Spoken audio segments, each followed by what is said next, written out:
Hi there, welcome back to Roving Gardens. Now we're into March, into spring, and for a lot of us that is the wake-up call that we need to get back into the garden, and it kind of inspires us when it's a bit warmer and a bit brighter. And there's a lot of things actually which in the springtime are best to do, and one of those things is rejuvenating shrubs.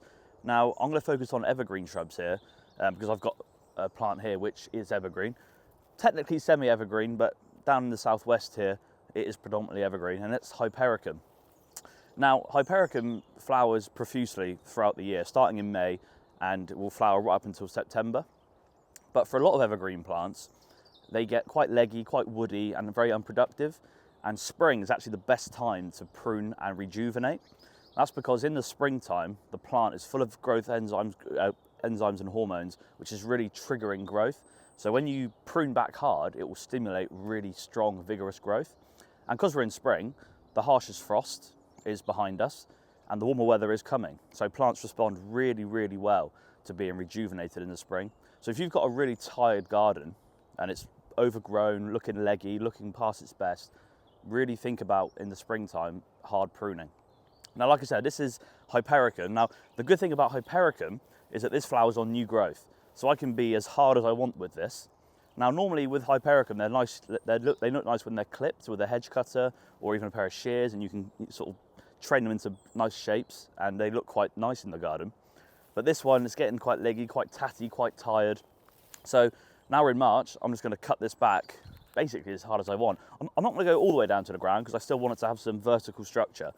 But it is literally a case of grabbing clumps of it and pruning it back. Now, the wood on this plant is quite thin, so I can prune it with secateurs, but anything bigger than an inch in diameter, you're probably going to need to get the loppers out, the pruning saw out.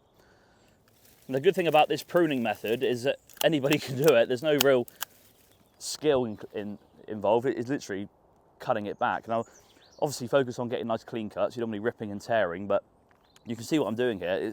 It looks brutal, but this will grow back so vigorously and will be flowering in May time. And the good thing about Hypericum is I can clip it as well. So once it regrows with nice fertile floriferous growth, I can just keep it trimmed.